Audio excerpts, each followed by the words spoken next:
Rice, Arturo Avellaneda, un compañero, un amigo, porque nos ayuda a pensar, editor del portal Perma Habitante y además integrante de la Mutual Sentimiento.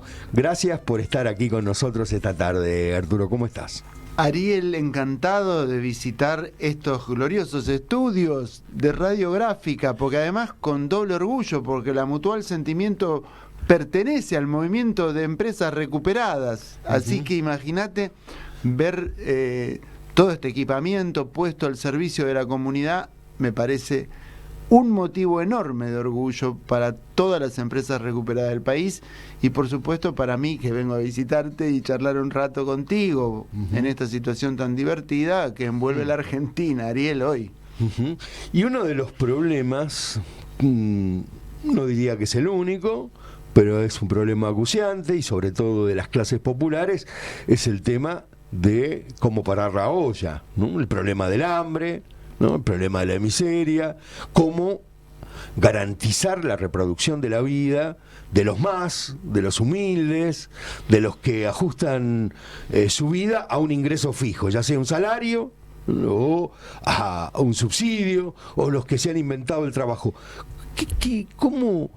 ¿Cómo estás viendo esta evolución? Es obvio que estamos frente a una avalancha inflacionaria, sobre todo en los alimentos, pero ¿qué perspectiva, qué estás apuntando de este momento tan dramático por el que vive el pueblo argentino? Bueno, en principio te cuento que nosotros tenemos cierta especialidad en la exploración del alimento sano, seguro, soberano.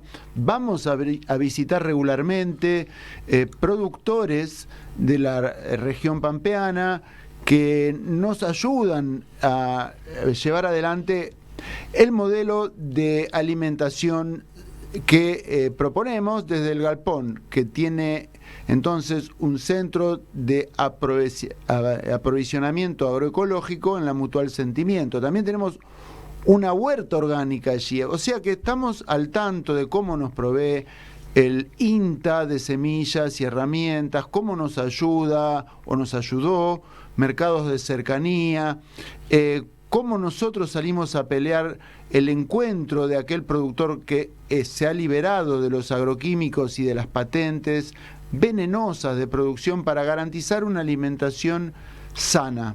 Ahora bien, esta opción difícilmente esté al alcance de todo el mundo y esto es una gran crítica para el resto del modelo industrial de producción que está encareciendo proporcional al ritmo de los combustibles y los insumos agronómicos el alimento y generando una dificultad en la canasta básica masiva que parece en esta gestión haberse acentuado ya dramáticamente. No hay otro término con el cual calificarlo porque todo el mundo en casa lo ha percibido en su bolsillo.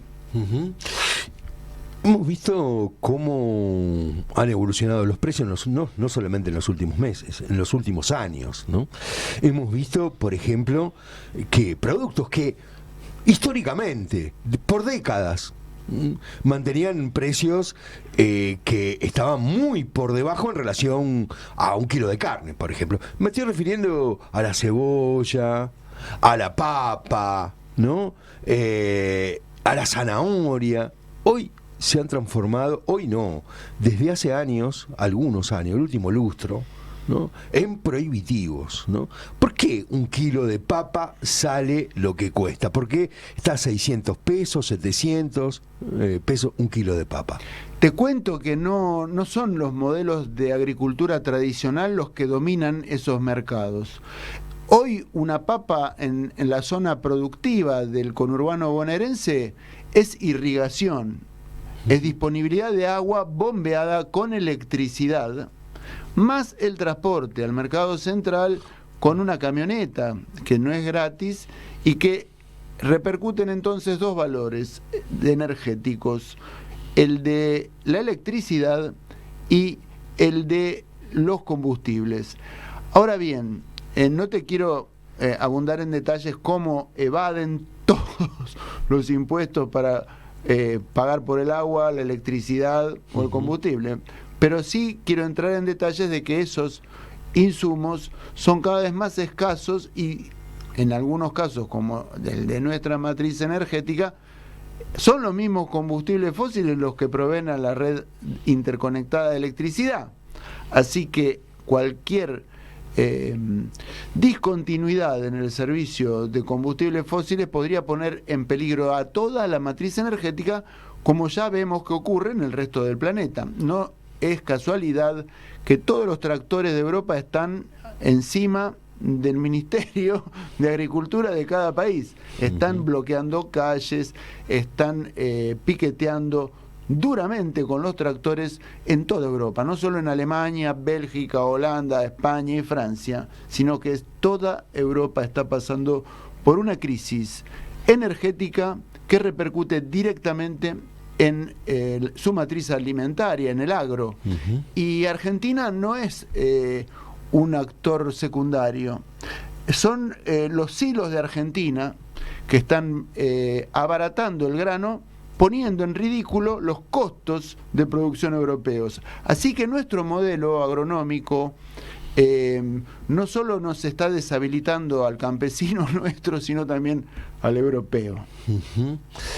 Y muchas veces el discurso público, el nuestro sobre todo, ¿no?, parecería reducir o simplificar el problema a que a simplificarlo en el tema de la emergencia, ¿no?, y explicar el problema del agravamiento porque el Ministerio ahora de Capital Inhumano, ¿no?, no baja las partidas o no compra alimentos y no distribuye. Y está bien, ¿no?, pero ese no puede ser un ariete a partir del cual poder pensar cómo comenzar a resolver el problema del hambre en la Argentina. Es decir, no hay hambre en la Argentina porque Petovelo no hace las compras y no distribuye solamente a la red de 44.000 comedores en todo el país las bolsas de alimentos, sino que eso agrava la emergencia. Pero ¿cómo pasar a pensar un proyecto de alimentación popular, de agricultura familiar que garantice la comida del pueblo trabajador? Te digo, Ariel, que uno de los errores más frecuentes en el funcionariado, y esto sin distinguir partidos políticos y gestiones, es tomar el asesoramiento de los monopolios. Y entonces este proceso de encarecimiento y escasez tiene que ver con la política de mercado que estos monopolios van agregando disimuladamente cada vez más al costo de nuestros alimentos, en insumos, en patentes de semillas, eventos transgénicos, aditivos, mal llamados fertilizantes, todos agrotóxicos, fenómenos que encarecen y dejan cautivo al campo de un modelo productivo único. Entonces no hay posibilidad alternativa. ¿Qué es lo que se ve? ¿Qué es lo que inducen a lograr en los comedores, en la ingesta de las clases más bajas? Lo que nosotros vemos es que están comiendo principalmente harinas, aceites, arroz, polenta, fideos y aceite de girasol, y eso repercute en la salud visiblemente. Lo que nosotros deberíamos lograr, y yo sigo regularmente la ingesta de los comedores en lugares como la Fundación Farinello, por ejemplo, que visito para ver qué comen, para tratar de auxiliar en asesoramiento. Eso en Quilmes. En Quilmes. Mando saludo a mi amigo Daniel, que seguramente va a escuchar esto, porque se lo voy a mandar. Y preocupados porque los pibes no están comiendo pescado y están a menos de 1 kilómetro del río. Los pibes no están comiendo carnes y aves con regularidad ni huevos. Están comiendo esto, que es un sustitutivo cada vez más plástico de una agricultura cada vez más agotada, practicada sobre todo todas las veces sobre el mismo suelo, de modo que el índice nutricional del grano argentino, y sobre todo en trigo, cae geométricamente para abajo, porque no cambian, no rotan con hacienda, como antiguamente lo hacía el campo mixto, que abonaba la misma vaca, que rotabas los cuadros, que generabas entonces, en el cuadro más pisado, un triguito que estaba lleno de urea y de nitrógeno, ya sabemos, de origen animal, ¿no? Uh-huh. Entonces, esta agricultura extensiva, este monocultivo, tiene la facultad de alimentar cada vez peor, ser cada vez más caro y ser peligrosamente tóxico. Uh-huh. Además. Y sin embargo, hay una reivindicación, o hay un discurso que reivindica el progreso científico-tecnológico acerca de la producción de ciertas semillas que estarían habilitadas o que harían factible superar el problema de el hambre, de la imposibilidad de acceder a ciertos alimentos, ¿no? Hay una reivindicación, ¿no? Se pone a la ciencia del lado bueno de las cosas, ¿no? Y se solapa que hay una alianza entre la ciencia con mayúscula, a eso estamos hablando, ¿no? La ciencia con mayúscula, con la industria, ¿no? Para esa producción de semillas. Pero no me contestes todavía, ¿eh? Estamos conversando con Arturo Avellaneda. Seguimos aquí en los estudios Patrick Ray conversando con Arturo Avellaneda y te dejaba planteado esto, ¿no? Vos me querés hacer enojar, Ariel, ya te vi. El discurso del progreso que promete que la semilla transgénica va a resolver los problemas de el hambre y la miseria en nuestros pueblos. Yo creo que hay una línea divisoria, y acá comprometo a los exfuncionarios de Agricultura, Ganadería y Pesca, sobre todo a los que tienen que ver con el ambiente científico, el CONICET, puntualmente, la responsabilidad de haber mirado para otro lado mientras patentaban las semillas, envenenaban los campos y se producían esas estadísticas sanitarias horribles de abortos, malformaciones infantiles y cáncer a espaldas de la ciencia. Acá, y te repito, Ariel, hay que trazar una línea porque hay que hacer una revisión, una autocrítica, no sé cómo le van a poner, pero hay que dividir quiénes están de aquel lado y quiénes están con la gente, con el pueblo, con la salud y con lo que nosotros en algún momento denominamos la ciencia digna, que es esta escuela que está más o menos cuestionando u observando fenomenologías que no tienen que ver con la construcción y el desarrollo, el buen desarrollo, el hermoso desafío de ocupar este suelo bendito por la fertilidad, por el agua fabulosa, por su régimen natural de producción de vida, su biomasa, su diversidad, y ser entonces atacado. Y digo acá, sitúo a los otros del otro lado de la raya, atacado por un modelo de exterminio de la flora, de la fauna, que está marginando nuestras culturas y que encima de apropiarse del derecho a la producción y a la prosperidad, encima es tóxico, venenoso, discriminatorio y que encima patotea, porque además si vos tratás de reivindicar el modo tradicional de producción, aquel campo mixto que conocimos nosotros, los de nuestra generación, Ariel, cuando éramos chicos, donde se rotaba, como ya te decía en el bloque anterior, la hacienda con el cultivar, donde el agua salía indemne, donde había pesca en el arroyo caminando unos metros, perdices para la temporada, ¿sí? Y ahora no hay nada, hay cascote, mondo y liraundo, evaporando la capa freática, matando la capa orgánica del suelo,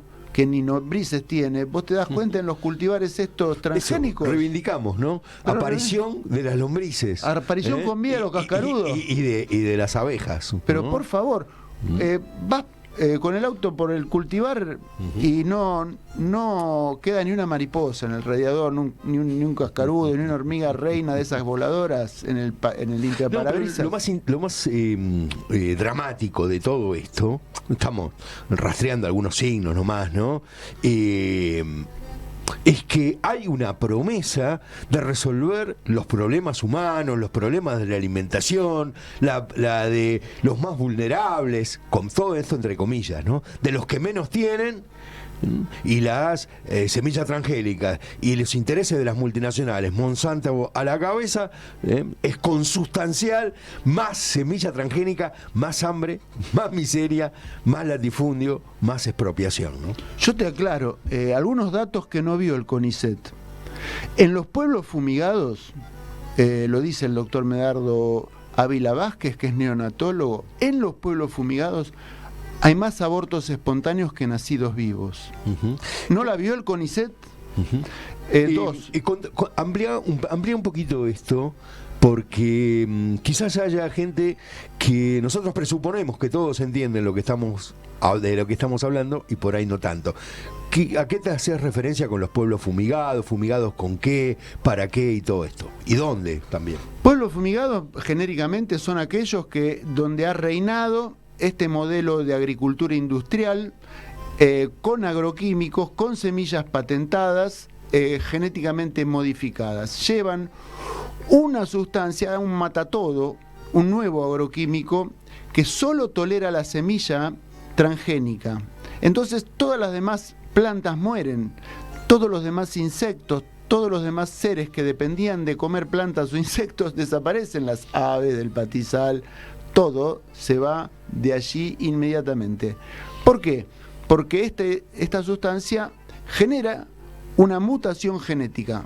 Entonces, esa mutación genética a la que es inmune solo la semilla de soja o la semilla transgénica o genéticamente modificada, queda a salvo. Ahora, ¿qué le pasa al ser humano expuesto a estas sustancias? Y también termina modificado genéticamente. En muchos casos, el más sensible es la gestación, el embrión humano. Y en ese caso, muchos mueren por esa modificación genética y se produce un aborto. Caen del vientre de la mamá antes de nacer. Pero muchos otros, porque han tenido una exposición leve, nacen con una malformación congénita irresoluble que llevarán durante toda la vida.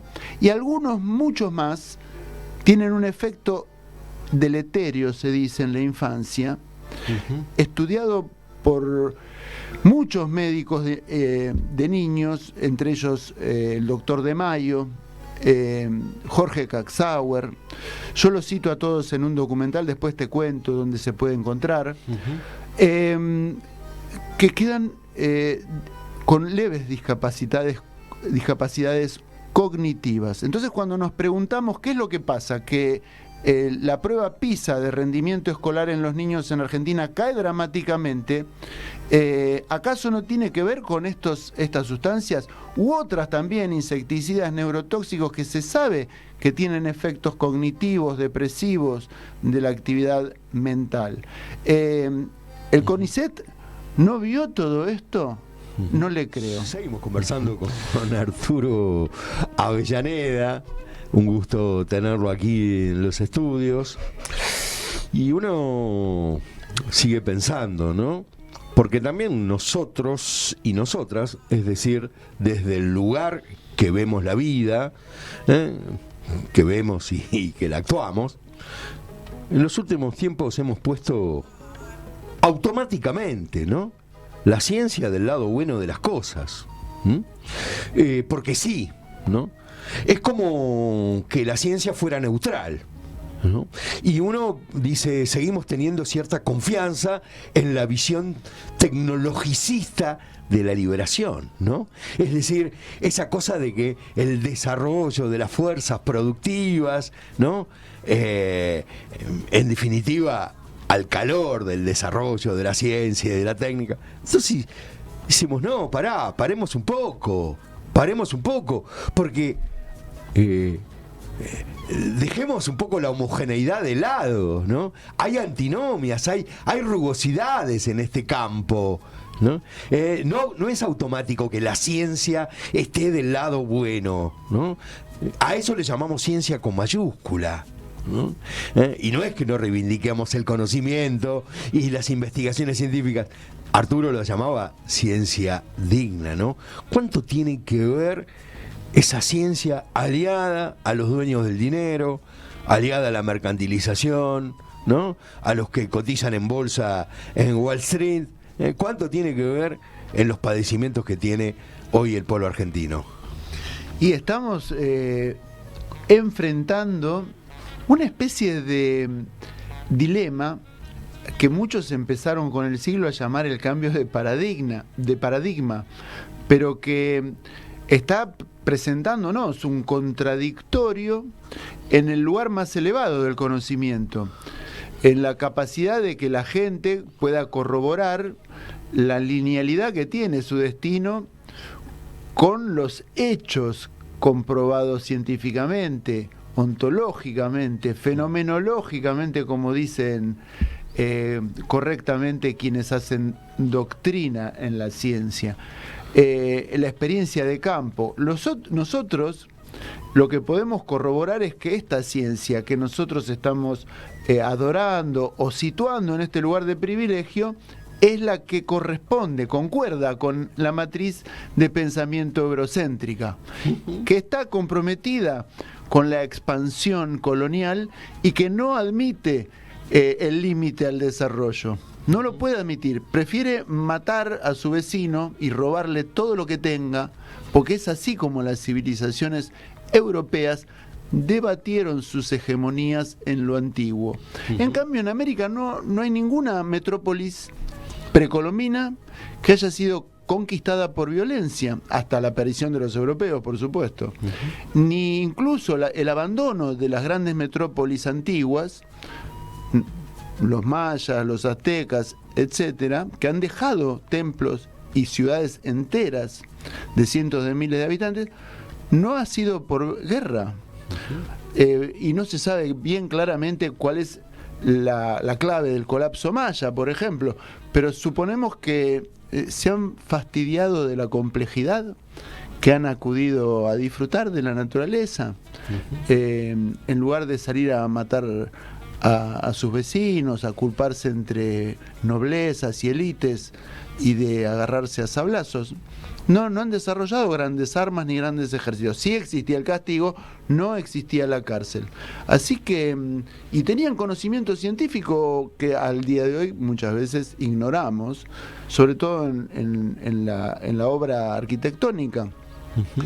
¿Cuál es la clave entonces de esto que la civilización europea nos está proponiendo? ¿Nos está proponiendo desarrollarnos o ser su periferia? ¿Qué nos está proponiendo? Y lo lógico para mí es decir, a nosotros nos están engañando, nos están vendiendo un modelo que contamina, envenena y mata, que afecta a nuestros territorios como si fueran naturalmente subordinados a los territorios de ellos.